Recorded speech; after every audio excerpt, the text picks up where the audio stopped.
ได้เข้าเดียวมันก็ควักแล้วยังอีกมันควักไปคูนย่อใส่น้ำย่อแบบโอ้ยใบย่อนไปหาใส่ใบคูนหรือยาวว่าโค้งเสียวจะไปหามาได้หมู่บ้าน48แล้วหรอกคนเพื่อนก็ไปหาเขียวต้องเคยเป็นเขียวอะไรแล้วก็คือเห็นว่าเป็นเกียวตะเวนน้องผมไม่ได้เกียวตะขัน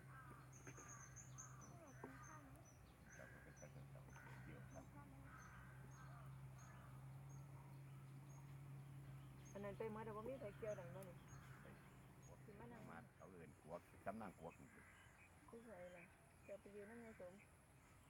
มีเกี่ยวลุ่มบ่พอเก่าขั้นเกี่ยวยังใส่ยังเงี้ยเขามักที่เราไปเกี่ยวเขาน้ำเขาไปเราก็พันมาเอาว่าเรากับว่าวแล้วมันมาว่าเอาก็กูเลยล่วงแล้วกูเดียวมันก็มันมาแล้วเขาไปเกี่ยวตัวเนาะขอเจ้าของข่อยกันเที่ยวเฝ้าปัญหาอะไรฮะเที่ยวเฝ้ากับอีหนุดเที่ยวรถปีให้เราไปยื่นกับเกี่ยวของอยู่ของเรื่องเรื่อยเบิ้งน้ำเนี่ยยังห่วงครับให้เบิ้งน้ำเนี่ยแล้วเราไปกินเลยตักแล้วแกได้ยังตาแกง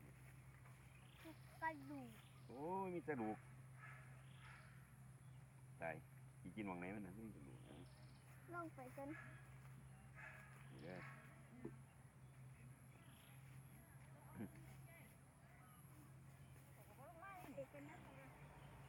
เขาจะเถิบเขาข่อยจะน้อย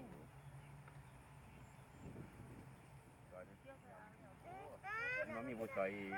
หนุดมันมีผู้ซอยดิทุ่งได้อีกบ่าเนี่ยว่าอันนี้ว่าโอ้ตรงหนึ่งที่พูดตั้งน้องเป็นนักข้างหน้ามุ้งยาข่อยก็ข้างยาข่อยก็กระทั่งผมนี่แค่ไกลๆหน้าอันนี้พี่น้องเป็นนี่ไม่ขายหรอกแล้วคนยังคำพ้าพูดเอาพูดเดียวคนยังคำพ้าว่าหายจนหน้ากงบอกไงวันนี้คล้องบอกไงวันนี้ลุงคนว่าหายกินขึ้นไปกินกับเขาไหมโอ้ยมันแก่แม่มันเนื้อกินเนี่ยในซีวันนี้เอาก็ตามแก่ใส่ไม่เนี้ยจากเกี่ยวจากเห็ดจีกับมากันกูกันยังหาแต่ใส่นี่เกี่ยวหน้าข่อยว่ามีกูว่าหาว่าคนในคุย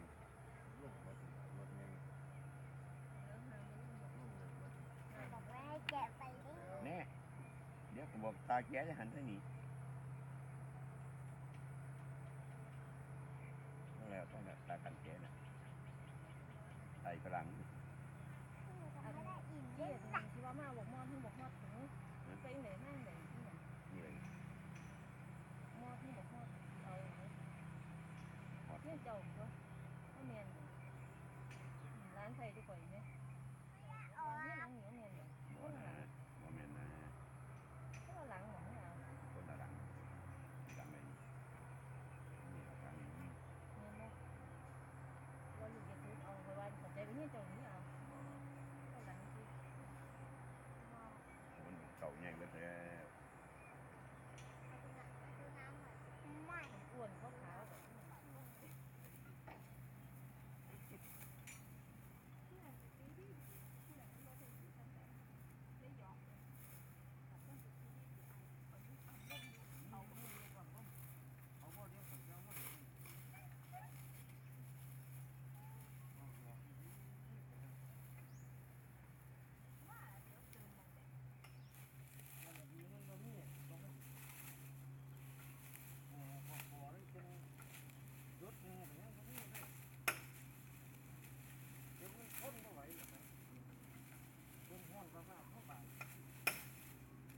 อัดลมมันก็คอยเอาขึ้นเนาะขึ้นปะจกว่าเดี๋ยวจกคิดตัวดันตัว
ผม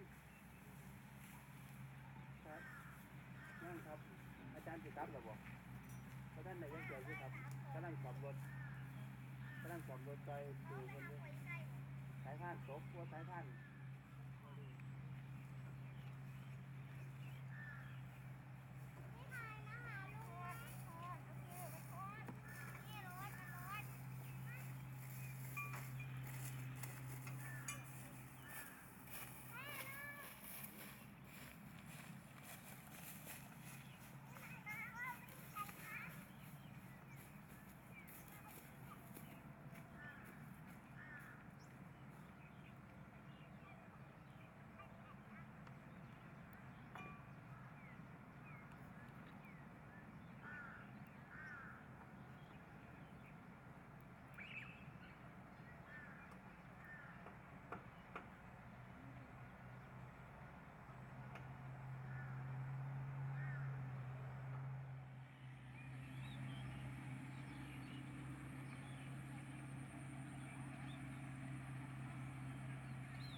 เป็นเงาเป็นกลุ่มนี่เต็มนี่ถอยหลังออกไปแบบเป็นส่วนจังน้อยเลยจ้ะน้ำโขงไหมแบบถอยหลังจังน้อยแบบก็ถอยส่วนถึงจังน้อยเนี่ยมันเต็มเลยไหมมันเหยียบไปเลยไหมเป็นยุ่งไปเลยเหยียบไปเลยเต็มไปหมดแล้วน้ำโขง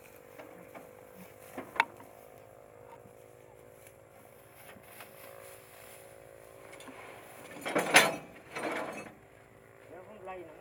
มันก็เคยถึงจริง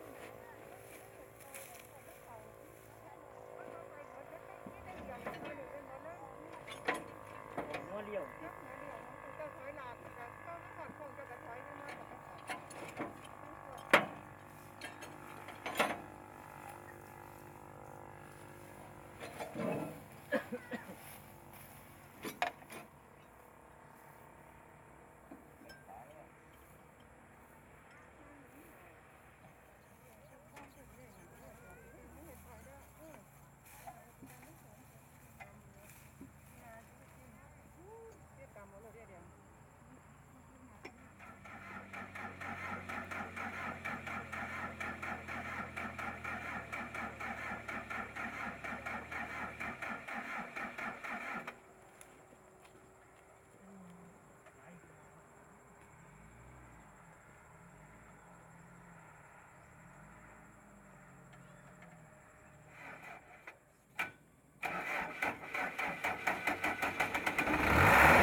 ยิ้มด้วยลูกยิ้มสิ รู้จะเอาไปเที่ยวไปทาว่า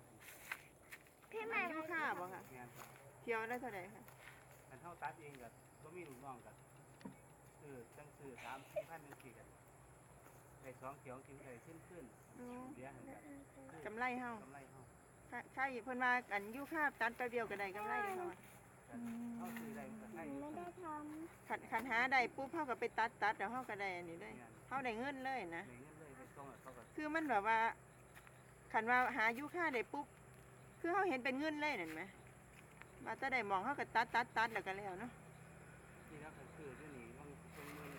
มัน8,000นี่ได้ก็ได้ ค่ะ ของรายการ ค่ะอ๋อนี่เนาะ ตัวเพิ่นนะครับ เป็น เพิ่นเอามาจากคันเหรอ เพิ่นมา2คันรถนึง แล้วเพิ่นสิขับกลับจังได๋ กับเนี่ยเพิ่นขับ อ๋ออันนั้นขับพ่วงอันนั้นพ่วง พ่วงครับเป็นลากรถ อืม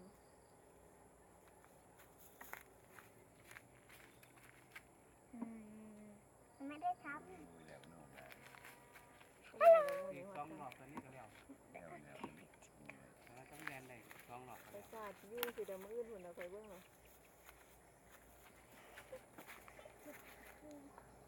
ปูที่ไหนลูก ำคนตาย มันบางอย่างยังไงมันยามมันกินเสียงเนาะมันซ่ารถเสียงเหมือนกันรถเสียงก็